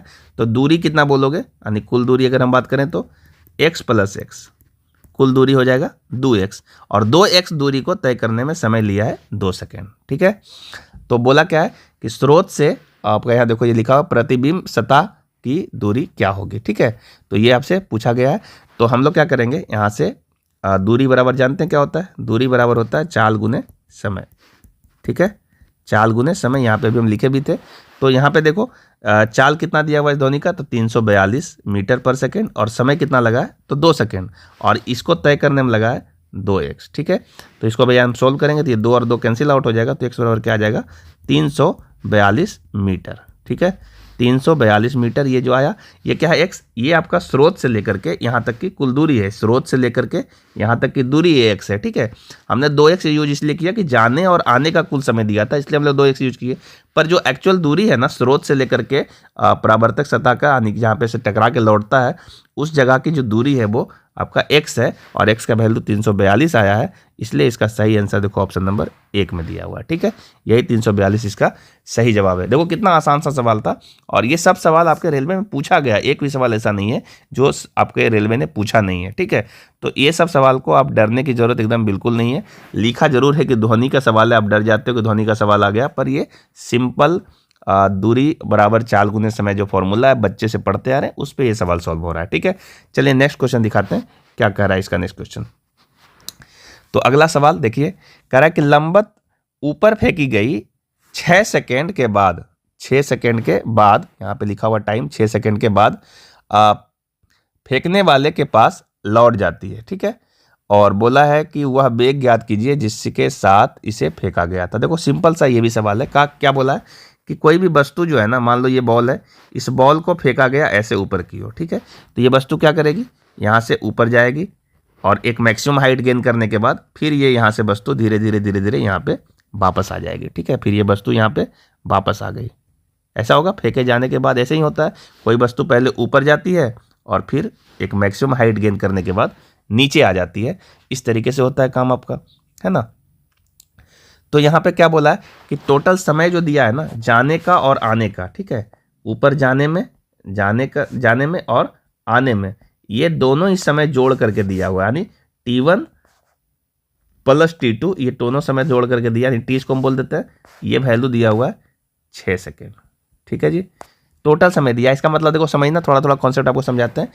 यहाँ से इस जगह पे आपका पृथ्वी का सतह है, यहाँ से वस्तु फेंका गया और ये वस्तु यहाँ से ऊपर गई और फिर वापस पृथ्वी पे आई वापस। ठीक है, तो ये कितना देर हवा में रही है उसको हम लोग टाइम ऑफ फ्लाइट बोलते हैं, यानी टोटल टाइम है, ये टाइम ऑफ फ्लाइट है। जाने के समय को टाइम ऑफ असेंडिंग कहते हैं, इसलिए हम T1 को हम ए कह सकते हैं, TA, फॉर असेंडिंग मतलब ऊपर चढ़ने का समय, और जो यहाँ से नीचे आया है तो नीचे आने का समय मतलब डिसेंडिंग, यानी TD बोल सकते हैं, यानी TA प्लस TD बराबर TF, यानी TF मतलब टाइम ऑफ फ्लाइट। ठीक है, यानी उड़ान काल बोलते हैं इसको, कितना देर हवा में रही है ये वस्तु, तो वो टोटल टाइम दिया हुआ है 6 सेकेंड। ठीक है, अब आपसे पूछा क्या है, तो बताइए कि जो वस्तु है किस वेग से फेंकी गई है, तो वस्तु का जो वेग है वो u है, प्रारंभिक वेग, तो किस वेग से फेंकी गई होगी वो आपसे पूछा जा रहा है। ठीक है, और इसके अलावा डाटा कुछ भी नहीं दिया गया, तो इसको हम कैसे बनाएंगे। देखिए वस्तु जहां से चली है वापस वहीं पे आ गई है, तो यहां से आप सोच सकते हो ना विस्थापन क्या मिलेगा, विस्थापन आपको 0 मिलेगा, क्योंकि जिस जगह से चले हैं आप उसी जगह पे वापस आ गए हो, तो आपका विस्थापन 0 हो जाता है, तो हमने यहाँ विस्थापन 0 कर दिया। फॉर्मूला देखो क्या कर रहा है, समझिए, फॉर्मूला है S बराबर UT plus half AT square, गति के तीसरा समीकरण है ना, और ये आपका S विस्थापन है और ये आपका वैल्यू क्या हो जाएगा, 0 हो जाएगा। ठीक है, क्यों 0 होगा, क्योंकि विस्थापन यहाँ पे 0 हो गया। अब यहाँ पे प्रारंभिक वेग की बात करें तो प्रारंभिक वेग यहाँ पे u है, तो यहाँ पे बोलेंगे u, और t का जो वैल्यू है आ गया कितना, t का वैल्यू दिया गया 6 सेकेंड, ये टोटल टाइम है 6 सेकेंड, और यहाँ पे जो a का वैल्यू है वो -g होगा, तो ये -12, और g का वैल्यू यहाँ पे सवाल देखो कहा दिया कि 10 लेना है, तो यहाँ पे 10 ले लो, और ये कह दो टी स्क्वायर मतलब 6 गुने 6, ठीक है, 36 हो जाएगा ये। अब यहाँ से हम u का वैल्यू आराम से सोल्व कर लेंगे, आंसर आपका आ जाएगा। देखो यहाँ पे 6u आ रहा है, 6u बराबर, ये देखो यहाँ से काटेंगे तो ये 5 आ जाएगा, तो यहाँ पे आ गया 5 × 6 × 6, तो ये 6 और 6 कैंसिल हो गया, तो u बराबर आ गया 6 × 5 30 मीटर पर सेकेंड, ये आपका आंसर आ रहा है 30 मीटर पर सेकेंड। देखो यहाँ पे कहीं ऑप्शन में होगा, ये देखो ऑप्शन नंबर डी में दे रहा है। ठीक है, तो ये देखो छोटा सा थ्योरी है, उस थ्योरी को आप यूज करो और आसानी से ये सवाल को सॉल्व कर लो। ठीक है, ध्यान रहे हमने यहाँ पे विस्थापन 0 क्यों किया, क्योंकि जिस जगह से वस्तु चलती है आदि जहाँ पे इनिशियल पॉइंट होता है, और इनिशियल पॉइंट और फाइनल पॉइंट जो आपका है वो अगर बराबर हो जाता है, इनिशियल पॉइंट और फाइनल पॉइंट अगर बराबर रहे तो विस्थापन 0 होता है। ध्यान रहे, जैसे वृत्ताकार पथ पे जब कोई वस्तु चलती है तो एक चक्कर लगाएगी तो 0 हो जाता है, क्योंकि जहाँ से चलती है वहाँ वापस आ जाती है। उसी तरीके से यहाँ पे भी हो रहा है, वस्तु ऊपर जा रही है और फिर वहीं पे वस्तु आ जा रही है ना, बोला ना फेंकने वाले के पास आ जाती है, मतलब धरती से फेंका गया धरती पे आ जाती है, तो विस्थापन आपका 0 कैलकुलेट करेंगे। ठीक है, और इस तरीके से ये सवाल आसानी से सॉल्व हो जाएगा। ठीक है, चलिए हम नेक्स्ट क्वेश्चन की ओर बढ़ते हैं। नेक्स्ट क्वेश्चन क्या कर रहा है, अच्छा यहाँ पे एनर्जी वाला मेथड इसलिए नहीं लगा रहे हैं क्योंकि यहाँ पे हाइट दिया हुआ नहीं था, तो हमें अगर पोटेंशियल एनर्जी जाएंगे तो ऊंचाई की जरूरत पड़ेगा mgh, है ना, इसलिए हम लोग हाइट का इस्तेमाल यहाँ पे नहीं कर रहे हैं। ठीक है, हमसे पूछा गया है प्रारंभिक वेग, तो हम प्रारंभिक वेग तक ही सीमित हैं। ठीक है, चलिए अगला क्वेश्चन देखते हैं क्या पूछा गया है। तो ये सवाल देखिए, कह रहा है एक ट्रक एक चट्टान से गिर जाता है और 0.8 सेकेंड में जमीन पर पहुंचता है, तो बोला है कि वह चट्टान जमीन से कितनी ऊंची है। ठीक है, ये सवाल भी बहुत आसान है। देखो हम आसानी से इसको हम सॉल्व कर दे रहे हैं, कैसे आपको सॉल्व करना है देखिए। बोला क्या, एक चट्टान से गिर जाती है कोई ट्रक है, जैसे चट्टान यहाँ से मान लो कोई ऊंचाई पे होगा, मान लो ये आपका धरती है, यहाँ से कुछ ऊंचाई पे इस तरीके से कहीं पे चट्टान है ऊपर रखा हुआ है ना यहाँ पे, और यहाँ से जो है एक ट्रक जो है, ये मान लो सपोज ट्रक है, ये नीचे गिर जाती है, तो नीचे गिर करके ऐसे आती होगी, है ना। तो आपसे पूछा है कि ये हाइट बताइए कितना हाइट होगा, ये हाइट पूछ रहा है आपसे। ठीक है, कैसे सॉल्व होगा, जब कोई वस्तु यहाँ से गिरती है, देखो बस जो ट्रक है ना वो चट्टान से गिरी है, मतलब इसकी प्रारंभिक वेग को हम 0 लेंगे, फेंका नहीं है कोई, ऊपर से कोई ऐसे फेंका नहीं है, ये गिर गई है, यानी यू क्या लेंगे, 0 लेंगे, और यहाँ पे आकर के जमीन पे गिरी है, तो समय कितना लिया है, 0.8 सेकेंड। यहाँ से जो टाइम लिया हुआ है ना, यहाँ पे टाइम लिख देते हैं, कितना लिया है, 0.8 सेकेंड का टाइम लिया है। तो पूछा है कि ये ऊंचाई बताइए क्या, जी का वैल्यू बोल दिया 10 लेंगे, है ना, एच आपसे पूछ रहा है, तो हम लोग क्या करेंगे, इसी फॉर्मूले को लगाएंगे, एस बराबर क्या होता है, UT plus half A T square. ठीक है, अब यहाँ से देखो जो एस का ये वैल्यू है ना, ये एस जो है यहाँ पे चूंकि ऊपर से नीचे गिरी है, तो एच के वैल्यू को निगेटिव कंसीडर करेंगे, इसलिए हम लोग माइनस एच लिखेंगे, है ना, यही आपका विस्थापन है। और इसके प्रारंभिक वेग को 0 कंसीडर कर रहे हैं, तो ये जब 0 रखेंगे ना तो टोटल वैल्यू 0 हो जाएगा। और जी का वैल्यू जो ए है वो आपका जी कंसीडर होता है ना, ए जो है आपका जी में कंसीडर होता है ना, ध्यान रहे ये चीज़ें, ए को ही ना हम जी बोलते हैं, और जी हमेशा क्या होता है, निगेटिव में लेना होता है, बताए थे आपको। तो यहाँ पे माइनस करेंगे, माइनस जी, तो यहाँ पे यूज हो जाएगा माइनस हाफ, जी का वैल्यू देखो सवाल में कहा दिया 10 लेने के लिए, यहाँ देखो दिया हुआ 10 लेने के लिए, तो हम इसको 10 ले रहे हैं, 10, और टी स्क्वायर, टी कितना लगा 0.8, तो 0.8 का यहाँ पे स्क्वायर कर लेंगे, तो ये आ जाएगा 0.8 मल्टीप्लाई 0.8। ठीक है, इसी को आप सॉल्व कर लो, एच का वैल्यू आ जाएगा। तो देखो यहाँ पे माइनस है, दोनों माइनस, यहाँ भी माइनस है, यहाँ भी माइनस, कैंसिल हो जाएगा, तो एच बराबर फाइनल क्या आ जाएगा, हाफ मल्टीप्लाई 10 मल्टीप्लाई 0.8 मल्टीप्लाई 0.8, इसको जब सॉल्व करेंगे 2 से कटेगा, तो ये वैल्यू आ गया 0.4, और गुना कर लो तो ये वैल्यू देखो 1 है, 10 मल्टीप्लाई, और ये देखो 1 दशमलव जो है वो हम इसको 8/10 बोल लो, अगर सॉल्व करने नहीं आएगा तो ऐसे कर लो, ये 10 कैंसिल हो गया, तो 8 चक 32, एक अंक के बाद दशमलव है, 3.2 मीटर ये इसका हाइट होगा। देखो ऑप्शन में कहाँ पे दे रखा है, यहाँ पे देखो सी में दिया हुआ 3.2 मीटर पर सेकेंड, ये इसका सही जवाब है। तो ऐसे सवाल को ना बहुत इजीली आप इस तरीके से जो आपका गति का समीकरण है उससे आप सॉल्व कर सकते हो। थ्योरी जो आपको हमने समझाया, ध्यान से रुक करके उस थ्योरी को जरूर एक बार अच्छे से देख लेना, तब ये सब सवाल आसानी से सॉल्व हो जाएगा। ठीक है, कहाँ प्लस लेना है, कहाँ माइनस लेना है, बिल्कुल इस तरीके से आप सोच लेते हैं। चलिए नेक्स्ट क्वेश्चन देखो कैसे बनाना है आपको। अगला सवाल है, कह रहा है ऊपर की ओर ऊर्ध्वाधर रूप से फेंकी गई एक गेंद वापस जमीन पर 12.5 सेकेंड के बाद आती है, उसे फेंकने का वेग क्या होगा। देखो सेम सवाल है, जो सवाल आपने पहले इस तरीके से सॉल्व किया ना, देखो ये सवाल वही सवाल है कि यहाँ पे बोला था 6 सेकंड में आ जाती है, यहाँ पे बोल दिया है 12.5 सेकंड में आ जाती है ना। तो पूछ रहा है बताइए फेंकने का वेग क्या होगा। यहाँ पे भी देखो बोला था फेंकने का वेग क्या होगा, हमने ये निकाला था ना, वहाँ भी बोल रहा है फेंकने का वेग क्या होगा। तो ये वाला सवाल और ये वाला सवाल दोनों सेम सवाल है ना, सेम सवाल है ये। तो आप क्या करो, इसको हम आपको होमवर्क में डाल देते हैं, ये आप इसको होमवर्क में तैयार करना। ठीक है, इसका जो सही आंसर आएगा वो आंसर यहाँ पे ऑप्शन में थोड़ा सा मिस्टेक है, इसका सही आंसर जो आएगा 62.5 आएगा। आप इसको सॉल्व करना, 62.5 मीटर पर सेकेंड, और जिसका भी आ जाएगा आप कमेंट में ज़रूर बताना, ताकि हम ये समझ सकें कि आपको जो पढ़ाया जा रहा है वो चीज़ें आप समझे हो, और ये सवाल इस तरह का जो भी सवाल आएगा आप आसानी से सॉल्व कर लोगे। ठीक है, तो हम इसको होमवर्क में छोड़ दे रहे हैं। ठीक है, चलिए अगला सवाल देख लेते हैं क्या कहता है। तो जो आपका अगला सवाल है वो कह रहा है कि विराम की अवस्था से शुरू होने वाली ट्रेन 5 मिनट में 90 किलोमीटर प्रति घंटा के वेग पकड़ लेती है। उसके बाद बोल रहा है यह मानते हुए कि त्वरण एक समान है, इस दौरान ट्रेन द्वारा तय की गई दूरी क्या होगी। चलिए अच्छा सवाल है और हल्का सवाल भी है। देखिए क्या बोला है कि एक ट्रेन है, सपोज ये आपका रास्ता जहाँ पे ट्रेन चलती है, सपोज मान लीजिए ये ट्रेन है, ठीक है, ये ट्रेन है, ये चल रही है।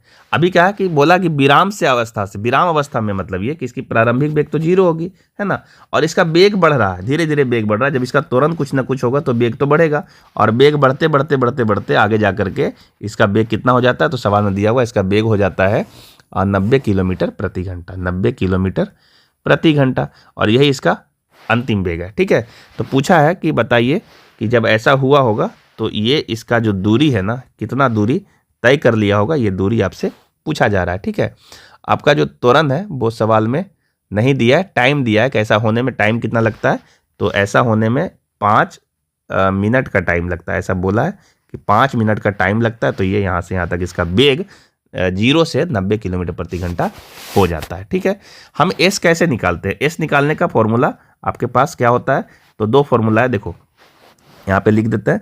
एस 2 जगह पे, एक तो है वी स्क्वायर बराबर यू स्क्वायर प्लस 2as, यहाँ भी एस है, और एक फॉर्मूला है एस बराबर U T plus half A T square, यहाँ भी एस है।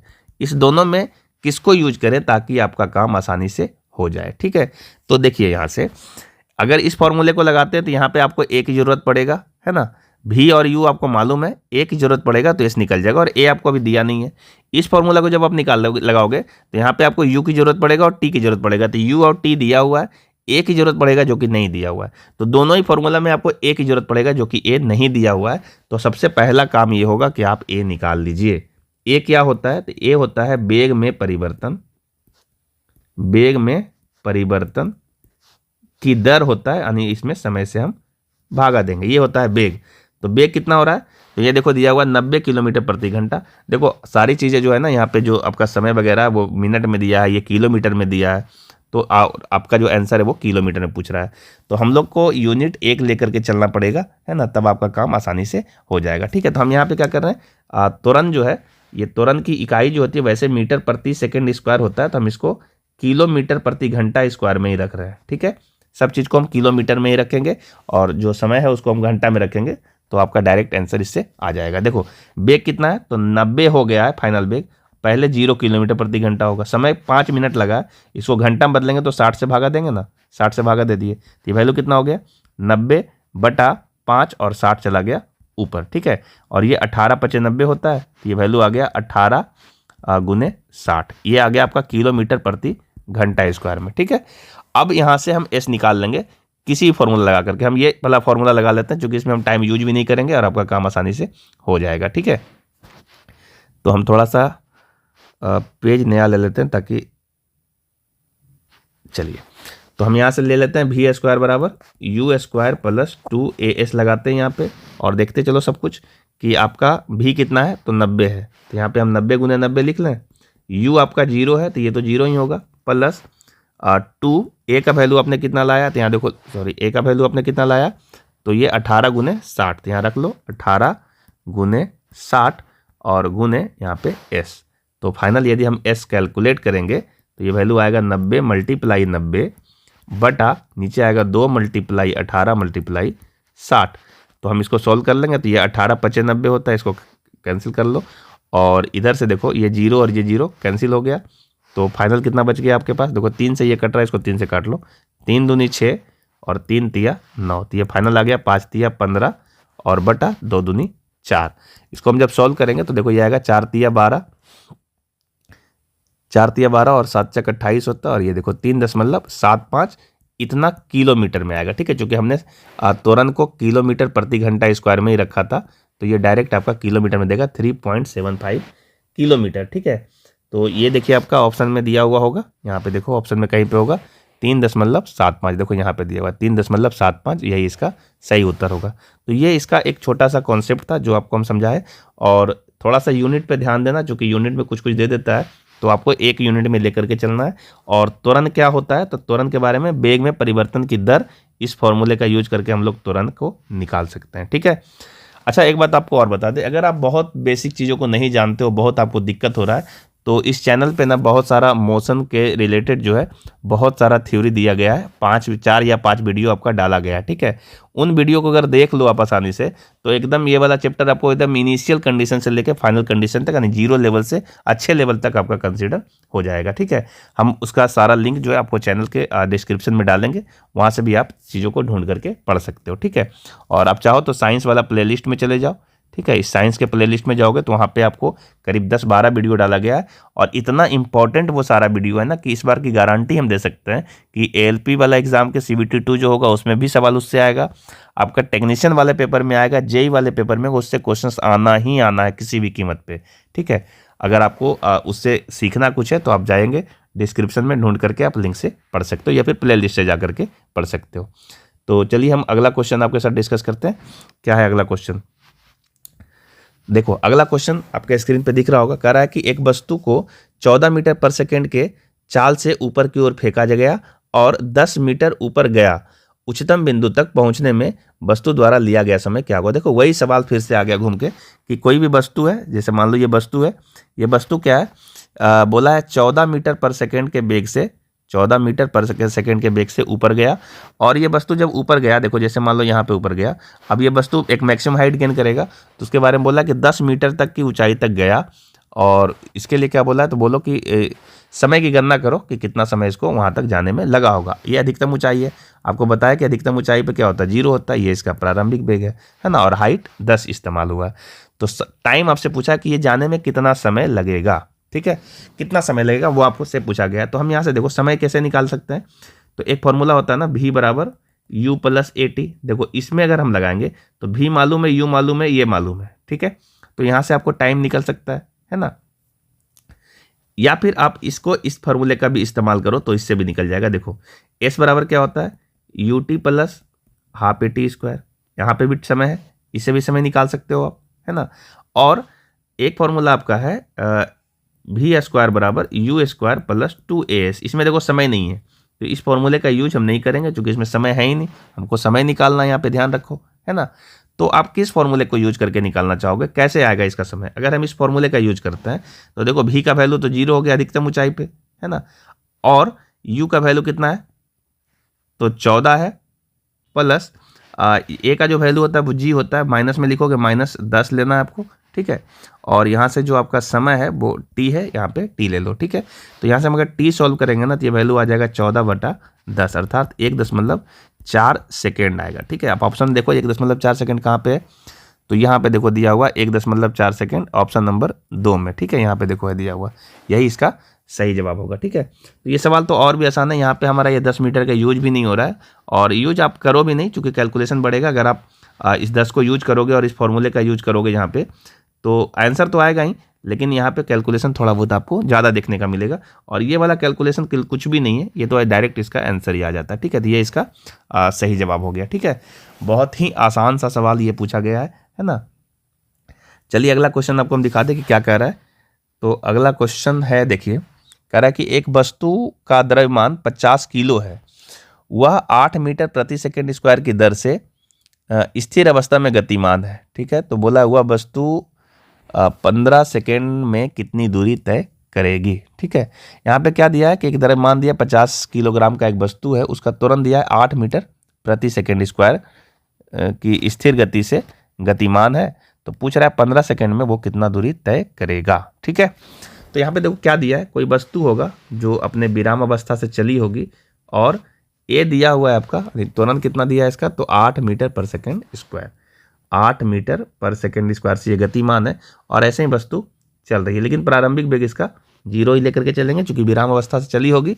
ऐसा बोला तो नहीं है, देखो यहाँ सॉरी बोला हुआ है कि स्थिर अवस्था से गतिमान है, ठीक है।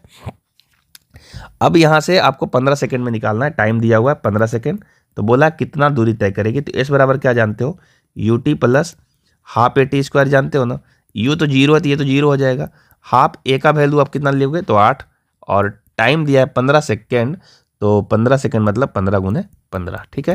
तो ये देखो 4 से कैंसिल हो जाएगा, और 15 × 60 × 15 कर लेंगे तो 15 × 90 होता है, तो ये वैल्यू आपका 900 मीटर आ जाएगा, ठीक है। ये कितना आसान सा सवाल पूछा है, देखो 900 मीटर ऑप्शन नंबर 4 में, ये इसका सही जवाब होगा, ठीक है।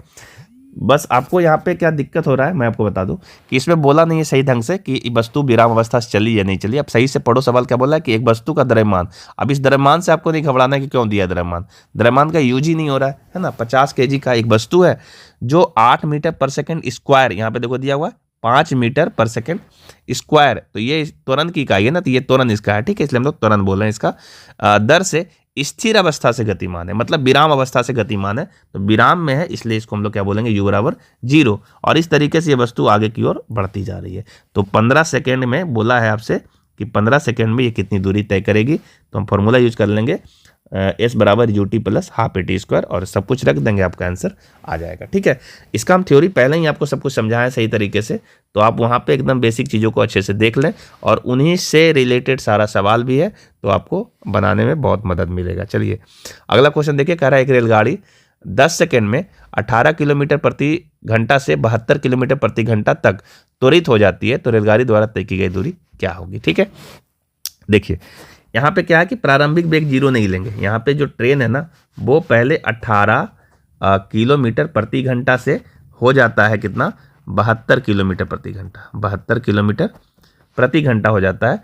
और ऐसा होने में, यानी इस तरीके से जो वेग चेंज हो रहा है, ऐसा होने में इसको लग रहा है टाइम कितना, तो लग रहा है ये 10 सेकेंड। तो पूछा है बताइए कि ये कितनी दूरी तय करेगी, आपको एस बताना है, ठीक है। पहले देखो ये किलोमीटर प्रति घंटा में, इसको आप चेंज करके मीटर प्रति सेकंड में ले आओ। देखो 18 को कैसे चेंज करेंगे, तो 18 मल्टीप्लाई मीटर प्रति सेकंड में चेंज करते हैं तो 5/18 से मल्टीप्लाई करते हैं, तो ये हो जाएगा 5 मीटर प्रति सेकंड, 5 मीटर प्रति सेकंड। और इसको भी यदि हम चेंज करें तो 72 मल्टीप्लाई 5/18 कर लेंगे, तो 18 दूनी 36, 4 बार में कट जाएगा, 5 20 मीटर प्रति सेकंड। तो दोनों चाल को हमने कन्वर्ट कर लिया मीटर प्रति सेकंड में। और एस निकालेंगे तो एस कैसे निकलता है, एस निकलता है इस तरीके से, एस बराबर होता है, देखो वी स्क्वायर बराबर यू स्क्वायर प्लस 2as होता है, यहाँ से हम एस निकाल सकते हैं, या फिर एस निकाल सकते हैं हम UT plus half AT square से। तो दोनों ही तरीके से अगर आप एस निकालोगे ना तो आपको त्वरण की जरूरत पड़ेगा। और त्वरण के बारे में हमने आपको पहले ही समझाया कि ये क्या होता है, तो वेग में परिवर्तन की दर, तो वेग में परिवर्तन यानी वेग में अंतर, तो वेग में अंतर क्या बोलेंगे, v2 माइनस v1/t, ये आपका त्वरण होता है। यहाँ से निकाल दो ये चीज़ें, कितना आएगा, तो आपका देखो v2 कितना आया 20 और माइनस v1 5 और बटा 10, तो ये वैल्यू कितना आ रहा है देख लो, 15/10 यानी 15/10 मीटर पर सेकेंड स्क्वायर, ये आएगा। और दोनों ही फॉर्मूले में किसी में भी आप पुट कर दोगे तो आपका आंसर आ जाएगा, ठीक है। तो हम नीचे वाला में ही रख लेते हैं यूटी, यू यहाँ पे 18 था जिसको हमने 5 कहा है, 5 मीटर पर सेकेंड, और टाइम कितना लिया है तो 10 plus half AT square, half a का वैल्यू लाओ 15/10, 15/10 और टी स्क्वायर कहोगे यानी 10 का स्क्वायर करोगे तो 100, ठीक है, ये वैल्यू आ जाएगा। इसको थोड़ा घेर लेते हैं, ठीक है। अब यहाँ से इसको आप सॉल्व कर दो, ये वैल्यू आपका आंसर दे देगा। तो ये वैल्यू आपका देखो 50 आ गया, प्लस ये 2 से काटेंगे तो यहाँ पे देखो ये 50 आ जाएगा, आएगा ना, और ये 0 और 1 0 खत्म हो जाएगा, तो 15×5 = 75 आ गया। 15×75 को आप जोड़ोगे तो ये आपका 125 मीटर आएगा, ठीक है, 125 मीटर इसका सही जवाब होगा। कहाँ पे दिख रहा है 125, देखो ऑप्शन नंबर 3 में दिख रहा है, यही इसका सही जवाब है, ठीक है। तो ये सब छोटा छोटा सवाल छोटे छोटे फॉर्मूले से समय सिर्फ इसलिए ले रहे हैं ताकि आप इसको सीख सको और सही से बना सको। अगर ये एग्जाम में मैं बैठा हुआ हूँ और इस तरीके का सवाल है तो विदिन हमारे जैसे सारे लोग आराम से 30 सेकंड में सॉल्व कर लेंगे, ठीक है। तो जिनको कॉन्सेप्ट आता है वो जल्दी से सॉल्व कर लेंगे, नहीं आता है तो सीख के जाना है, ठीक है। तो ये आप कॉन्फिडेंस रखिए कि जो चीज़ें आपको नहीं आ रहा है वो चीज़ें सीखेंगे, एग्जाम बिल्कुल अच्छा जाएगा, ठीक है।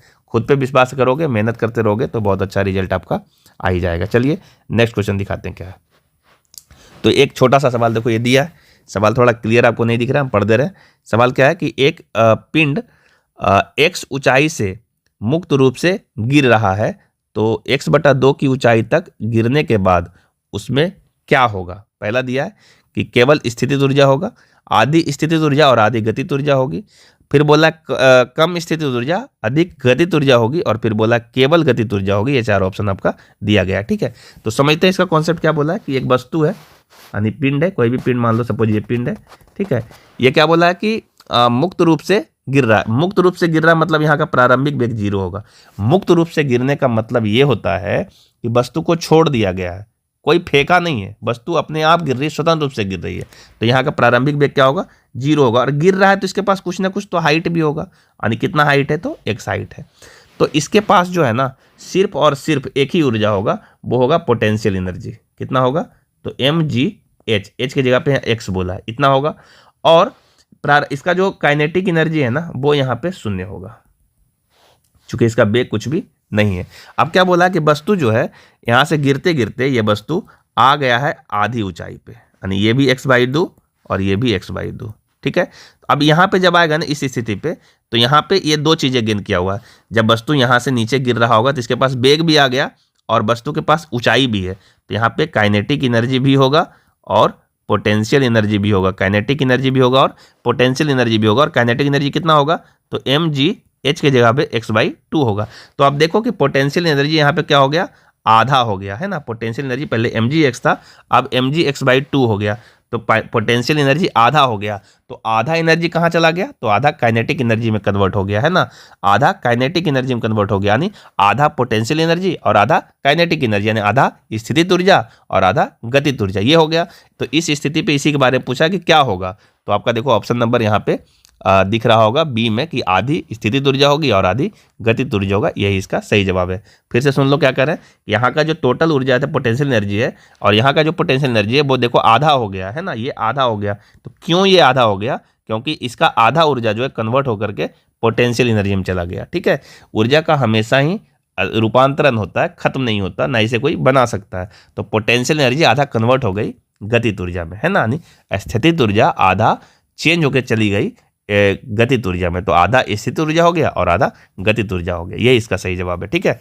समझ पाया होगा सही से। चलो नेक्स्ट क्वेश्चन देखो क्या कर रहा है। अगला क्वेश्चन है कि स्कूल क्षेत्र की ओर आ रही एक कार नियत त्वरण 3 मीटर पर सेकेंड स्क्वायर के साथ 36 मीटर पर सेकेंड से 9 मीटर पर सेकेंड तक धीमी हो जाती है।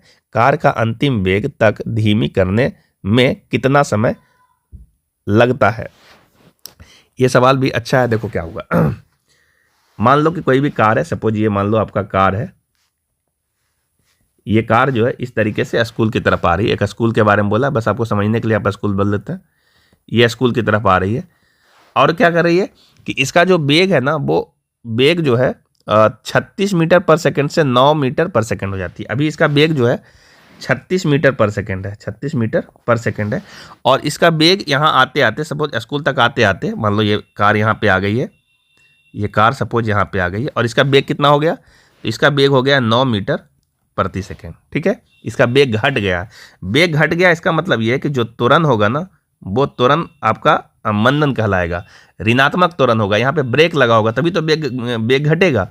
वो आपका जो मंदन आ रहा है, उस मंदन का वैल्यू दिया हुआ 3 मीटर पर सेकेंड स्क्वायर, ठीक है तो ये त्वरण है, लेकिन ये ऋणात्मक त्वरण है, ठीक है। कैसा त्वरण है? ऋणात्मक त्वरण है। और ऋणात्मक त्वरण को हम मंदन कहते हैं, रिटार्डेशन बोलते हैं इसको इंग्लिश में, ठीक है। तो ये हो गया यहाँ पे। तो बोला कि ये जो आपका वेग यहाँ से यहाँ तक घटा है ना, इसमें कितना समय लगेगा, बस इतना सा सवाल है, ठीक है। तो देखो a बराबर होता तो है v2 माइनस v1/t, ठीक है। लेकिन अगर ऋणात्मक त्वरण कहेंगे, जिसको हम मंदन कहते हैं, वो मंदन होगा v1 माइनस v2/t, सिर्फ उलट जाएगा तब ऋणात्मक हो जाएगा। और यहाँ से देखो मंदन का वैल्यू 3 दिया हुआ है और ये आपका v1 जो है 36 है और माइनस 9 और बटा t कर लेंगे तो यहाँ से टाइम निकल जाएगा, ठीक है। तो इसको हम सॉल्व करेंगे तो 36 में से 9 जाएगा तो 27 बचेगा, 27 बटा t। तो फाइनल जब t का वैल्यू सॉल्व करेंगे तो 27 बटा 3 आ जाएगा और ये वैल्यू आएगा 9 सेकेंड, ठीक है। 9 सेकेंड में ऐसा आपका हो जाएगा। ये ऑप्शन नंबर बी में दिख रहा है, ठीक है। तो ये एक छोटा सा ही कॉन्सेप्ट है। यहाँ पे आपको बताया क्या कि ऋणात्मक त्वरण को मंदन कहते हैं, याद रख लेना। ऋणात्मक त्वरण को मंदन कहा जाता है, ठीक है। मंदन का मतलब ये होता है कि आपका त्वरण उल्टे डायरेक्शन में है, यानी ब्रेक लगा होगा, ठीक है। त्वरण से वेग बढ़ता है और मंदन से वेग घटता है, ठीक है। तो त्वरण का फॉर्मूला ये हुआ और मंदन का वेग फॉर्मूला ये हुआ, ठीक है। इस दोनों फॉर्मूले को आप याद रखिएगा, यूज करने आएगा तो आप सवाल आसानी से बना दीजिएगा, ठीक है। यहाँ पे कोई भी इकाई चेंज करने की जरूरत नहीं थी। ये भी मीटर प्रति सेकंड में था, ये भी मीटर प्रति सेकंड में था, ये भी आपका मीटर पर सेकंड स्क्वायर में था। तो आपकी इकाई बदलने की कोई आवश्यकता नहीं था, आराम से यहाँ से हम टाइम निकाल सकते थे। तो ये आपका जो है छोटा सा सेशन था जिसमें हम लोग मोशन यानी गति से रिलेटेड बहुत सारे क्वेश्चंस को डिस्कस किए। सारा आंकिक क्वेश्चन ही था, है ना। आंकिक प्रश्न आपके एग्जाम में आएंगे तो इसको बनाना बहुत कंपलसरी। अगर रिजल्ट चाहिए तो अंकित क्वेश्चंस को 100% बना करके ही आना, किसी भी कीमत पे नहीं छोड़ सकते हो आप, क्योंकि इससे आपका स्कोर बढ़ेगा। ठीक है, और ये जो जितने भी सवाल थे वो सब आरआरबी का प्रीवियस ईयर क्वेश्चन था, PYQ था, जो स्टूडेंट ने व्हाट्सएप के जरिए पूछा था। उन्हीं सारे सवालों को हमने आज डिस्कस किया है। आपका भी कोई ऐसा सवाल है तो आप भी हमारे दिए हुए जो व्हाट्सएप नंबर है उस नंबर पे आप अपने सवाल को भेज सकते हो। हम फिर से यहाँ लिख देते हैं 8340355167। अगर आरआरबी के एग्ज़ाम से संबंधित, टेक्नीशियन के एग्ज़ाम से संबंधित, आपके जेई के एग्ज़ाम से संबंधित कोई भी मैथ, रीजनिंग, साइंस में अगर आपको दिक्कत हो रहा है तो आप हमारे दिए हुए व्हाट्सएप नंबर पे पूछ सकते हो। मैथ साइंस कहने का मतलब हम सिर्फ फिजिक्स और केमिस्ट्री की बात कर रहे हैं, बायो की चर्चा हम यहाँ पे नहीं करते हैं। ठीक है, ज़्यादातर हम लोग मैथ पे ही डिस्कस करते हैं और रीजनिंग पे डिस्कस करते हैं, लेकिन चूंकि आपका साइंस का जो आंकिक पोर्शन होता है वो लोग थोड़ा कम डिस्कस करते हैं, तो हम आपके साथ हेल्प करने की कोशिश करते रहते हैं। ठीक है, चलिए ये छोटा सा सेशन था। अगर आप चैनल पर नए होगे तो चैनल को जरूर सब्सक्राइब करना, और हमारे जो भी चैनल पे वीडियो जा रहे हैं अभी साइंस के, उसको ध्यान से देखना, समझना। मेरा पूर्ण विश्वास है, गारंटी है कि ये सवाल, आपके इस तरह के सवाल एग्जाम में आएंगे ही आएंगे। खास करके हम टेक्नीशियन वाले पेपर की बात कर रहे हैं, जो कि आपका पेपर अभी हाल फिलहाल में होने वाला है। ठीक है, इसमें अंकित क्वेश्चंस अच्छे अच्छे आएंगे। ध्यान से बनाना, ध्यान से समझना, फॉर्मूले को याद रखना, आपका अच्छा स्कोर होगा और ज़रूर आपका सिलेक्शन मिलेगा। चलिए मिलते हैं हम नेक्स्ट वीडियो में। जो भी आपका और बच्चों का सवाल आएगा उन सवालों के साथ मिलेंगे अगले मतलब वीडियो में। और वीडियो को शेयर ज़्यादा से ज़्यादा करना ताकि और बच्चों तक इसका लाभ मिल सके। चलिए आज के लिए इतना ही, हम मिलते हैं अगले वीडियो में। तब तक के लिए जय हिंद।